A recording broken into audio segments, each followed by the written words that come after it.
আসসালামু আলাইকুম সবাইকে। আজকে আমরা এসেছি শোলগাতি ঘেরপাড়। আমি সঠিক জানি না যে এই স্থানীয়ভাবে এই জায়গাটির নামটা কি? কিন্তু আমরা এই জায়গাটির নাম যতটুকু শুনে এসেছি এটি শোলগাতি ঘেরপাড়। এটি ডুমুরিয়া উপজেলা বুড়িভদ্রা নদী পার করে ঠিক হাতের ডান দিকে অবস্থিত। যারা যাবেন তারা ঠিক বুড়িভদ্রা নদীটি পার করে হাতের ডান দিকে যাবেন। জায়গাটি তেমন বিশেষত্ব কিছু নেই। কিন্তু যারা প্রকৃতির মাঝে নিজেকে খুঁজে পান তাদের জন্য এটি একটি আদর্শ জায়গা। তাই খুলনা শহর থেকে প্রায় ২১ কিলোমিটার বেশি দূরে হলেও আমরা কয়েকজন প্রকৃতিপ্রেমী মিলে এখানে ঘুরে এসেছি। আমরা কেউই প্রফেশনাল ভিডিওগ্রাফার নই। তাই সুন্দর ক্লিপ কিংবা সিনেমাটোগ্রাফির মাধ্যমে তুলে ধরতে পারছি না, তাই দুঃখিত। কিন্তু আমি একটা কথা বলতে পারি যে আমার ভিডিও থেকে অনেক বেশি সুন্দর আপনি যদি বাস্তবে কখনো সামনাসামনি এখানে ঘুরে দেখে আসতে পারেন। আশা করি প্রত্যেকের খুবই পছন্দ হবে এই জায়গাটি। জায়গাটির চারিপাশে ঘের। এখন অনেকে হয়তোবা ঘের বুঝতে পারছেন না। কিন্তু ঘের হলো মাছ চাষের একটি জায়গা। যেটি খুলনা, সাতক্ষীরা, যশোর বা বাগেরহাট বা আশেপাশের সবাই এটির সাথে খুবই পরিচিত। চারিপাশে ঘের এবং মাঝখানে একটি খাল চলে গিয়েছে, ছোট একটি খাল। দুপাশে জলরাশি, মাঝখানে একটি রাস্তা, তার দুপাশে বাবলা গাছে ভরা। এবং একদম গোধূলি লগ্নে যখন গরুর পালগুলো হেঁটে আসছে, ঠিক সূর্য তখন পড়ন্ত। কল্পনা করুন তো, এরকম একটি বিকেল, এরকম একটি সুন্দর একটি প্রকৃতির মাঝে, এরকম সুন্দর একটি জায়গায় কাটাতে কার না ভালো লাগে? আমার তো দারুণ লেগেছে।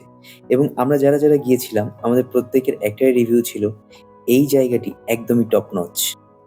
খালের ভেতর ছোট ডিঙি নৌকা আছে। আপনি চাইলে এখানকার যে নৌকার মালিকের অনুমতি সাপেক্ষে আপনি সেই নৌকা চড়তে পারেন বা চালাতে পারেন। আমার একবার মনে হয়েছিল আমি একটু চালাবো বা আমি একটু চড়তে চাই। কিন্তু সত্যি বলতে আমার সঙ্গে যারা ছিল, আমার এক বন্ধু সে আবার খুব পানি ভয় পায়। তো সেই কারণে আমি আর নৌকাতে চড়ার সাহস করিনি তাকে নিয়ে। এই জায়গাটিতে আসার আগেই আপনার সামনে পড়বে বুড়িভদ্রা নদীর একটি ব্রিজ এবং ব্রিজে বিকেল হলে অনেক স্ট্রিট ফুড ওঠে, অনেক মানুষজন আসে এবং তারা সবাই ছবি তোলে। জায়গাটি খুবই মনোরম, খুবই সুন্দর। চাইলে আপনারা এখানে আসার আগে সেখানে একটি ঢুঁ মেরে আসতে পারেন। এখন অনেকের মনে প্রশ্ন জাগতে পারে, আপনি এখানে কিভাবে যাবেন?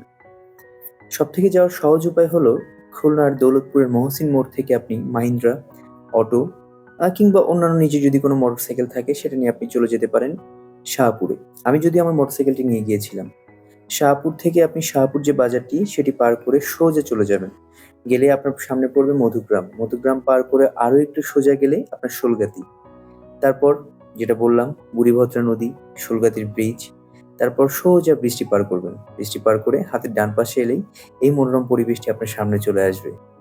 আমার মনে হয় সপ্তাহে যেকোনো একটি ছুটির দিন আপনার বন্ধু, আপনার পরিবার কিংবা আপনার প্রিয়জন কাউকে নিয়ে আপনি এখানে আসতেই পারেন।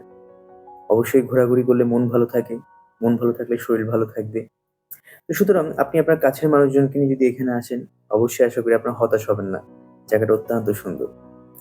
তবে যেকোনো জায়গায় আমরা যদি ভ্রমণে যাই, আমরা সবসময় একটা জিনিস মনে রাখতে হবে আমাদেরকে যে, দেশটা আমাদের, এই বাংলাদেশ এত সুন্দর, এই প্রকৃতি আমাদেরকে কত সুন্দরভাবে সৃষ্টিকর্তা দিয়েছে। আমরা এটি কখনো নোংরা করব না।